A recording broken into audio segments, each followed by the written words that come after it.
on the News Channel 5 network. This is Morning Line with Nick Barris.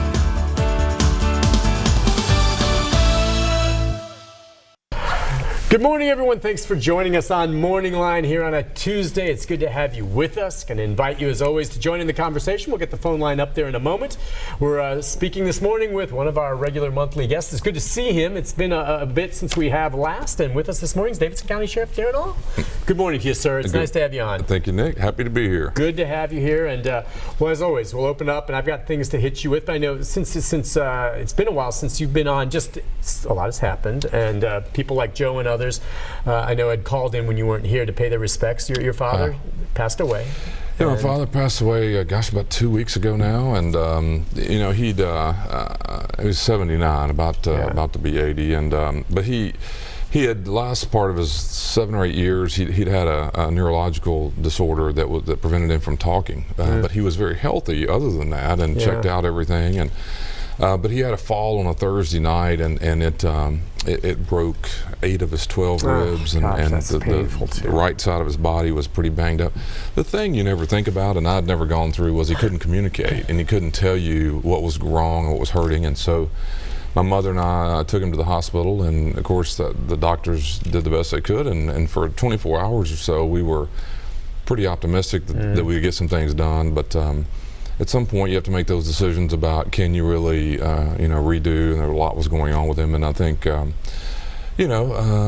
was for the best given the circumstances, but as I tell everybody, you don't have to like it, but it's going to happen, to all of us, and and my mom's been fantastic. She's just through all that really took care of him in so many ways, and then it's just a tough time and a weird situation for everybody, and had a great, the healing of that is, and you just, I tell you something, you know this, and I think I've said it before, but you learn so much about the simple things in life, seeing people come by and saying something to you, a card. My mom called me this morning, and she got a card from Debbie Dale Mason, who used to work in Metro government, retired recently, and just wrote all these notes about the trips they'd been on when they were in the council, and so just the healing of seeing people who come out.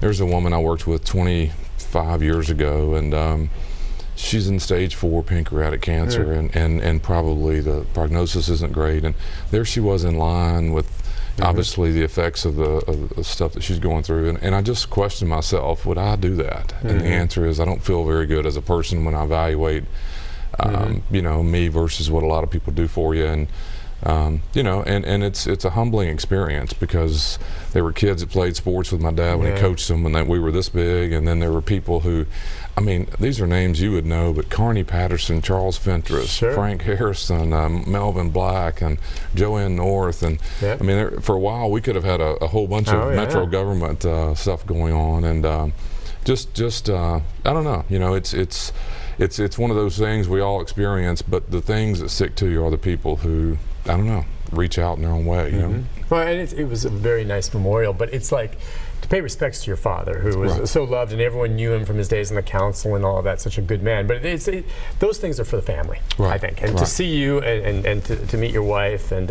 all of that.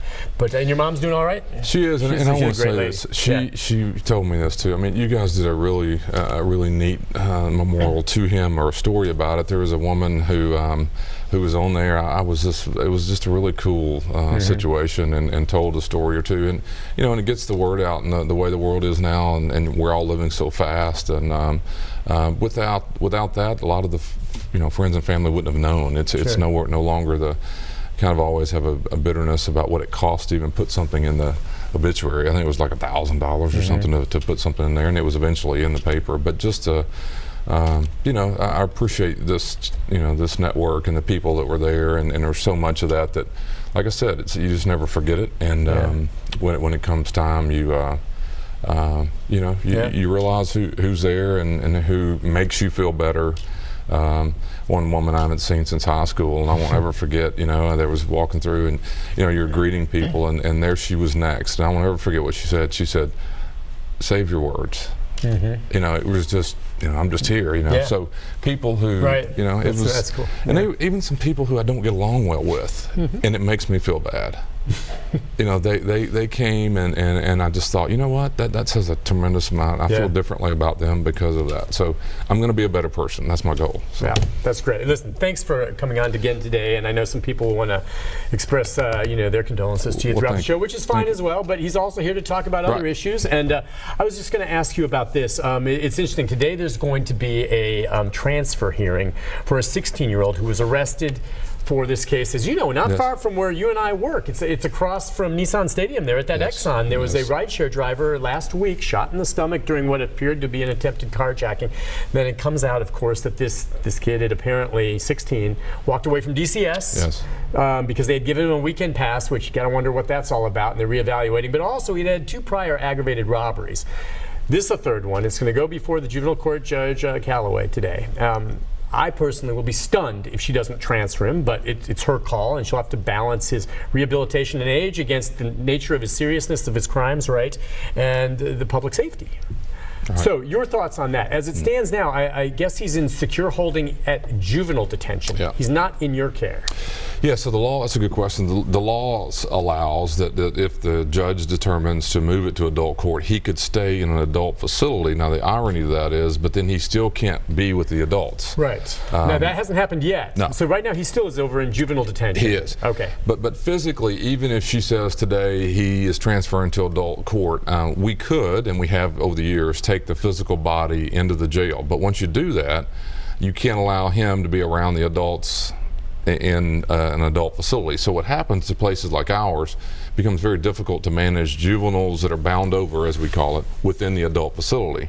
They're not housed with the adults, and so what ends up happening is it's a very compromised facility when you do that, because when you move a juvenile down the hallway, you can't have adults in the hallway. When you're taking them to court, you can't have, we call it movement, but when you're having movement, you can't have mixed company there. And so what the juvenile facility did. By the way, is that federal law? It's state law here. State law that, I don't know if it varies from state to state. It does. I mean, my thing is, if you're transferring someone to adult court, and I don't want to be hardcore here, because I think I understand why you do this, a 16-year-old all of a sudden in there. But if he's adult transfer, he's adult transfer. Yeah. Shouldn't he have to deal with everything? Or what's the thinking behind that? And I'm not saying it should be the other way. I'm just wondering how it was set up that way. Yeah, so there's two things. Let's separate what's happening. If he's transferred to adult court, he's still not found guilty. Oh, that's true. So let's hang on to that part first, right? You're awaiting trial on these adult charges as they're going to do it. But again, just like an adult would be transferred, or not transferred, an adult would be there. He's still being housed until he's tried. That's right. So okay, so there's not one found line. Guilty yet. All right. And then the law is, and it varies state to state. The law protects the juvenile. Even once convicted. Even when it's convicted. So let's say he's 16 or maybe going on 17. If he's convicted, he'll be held in a special section of a prison until he turns 18? Yes. Okay. And then moved into what you and I would call traditional. Yeah, right. I mean, this is not trying to be, silly, but we have birthday parties, not really parties, but when you turn 18, in the old days, we haven't housed some juveniles in a while. You're 17, we could then walk you across the hallway on your 18th birthday and house you as an adult. You're now bound over and waiting trial, but that 17-year-old's birthday hits today, then he or she can move into the adult facility. And and so what juvenile court does now, which is a better situation when we tore down this facility and several other factors, what they do is they hold the juveniles, even if they bound them over, awaiting this process. The reason is, number one, it is a difficult housing arrangement for us. We've done it for years, but when we tore this down, we worked with the juvenile and said, why don't you take the bound overs back? There's not very many usually. And I think this judge, if I'm right, hasn't ever bound one over. Well, I was just about to ask you, as far as you know, and she's been on the bench now for a few years, have you had any? I don't remember one. Okay, which is, for some, becoming an issue. Because it comes down to, I'm not going to be hardcore on this. I mean, I understand with kids, you have to give them second chances and all this. But 2, 3 ag robberies, I mean, there's a problem here. Now, I don't know whose fault it is, but the kid's the one charged. At what point do you think someone should be transferred? I mean, where do you balance? I mean, I've sat here for years, and I hope you would say this. I mean, I'm all into figuring out why people do what they do. Let's figure out what to do. But I don't believe the community is protected when, and I'm listening, I haven't read a lot about it, but other than his history, the opportunity to make change in someone, to me, occurs earlier in the process, meaning that if you're talking about letting them go or not, versus requiring of them to prove that they're really wanting change. I mean, there's a big difference. I mean, you know, I was having a conversation with a person at work this morning that if your son doesn't want to do something, you wanting it for them doesn't matter. Right. Right. I mean, you know, I've lived through this. I've done it too. I want certain things for my kids, but until they want that, so the same thing here. You're dealing with a person who, if he doesn't want change, if he lives the life and wants to continue to gangbang and do what he's doing, the truth is he's going to keep doing that. And judges and you and I and everybody else can wish him to do well. That's not working. And I think at some point we owe the community protection that says he's not proven. And clearly, with a continued history as a juvenile, he's not proven he's wanting to change. If it doesn't happen here, I mean, is the solution going to be he won't be transferred till he kills someone? I had a chance, and we'll talk more about this when we come back as we take calls, to talk with former juvenile court judge Betty Adams Green. Yeah.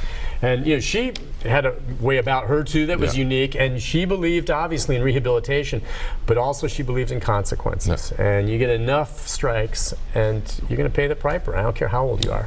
We're going to take a break on that, and when we come back, the phone lines are open. 737-7587 for Sheriff Daron Hall. We can talk about that. Other issues coming back right after this.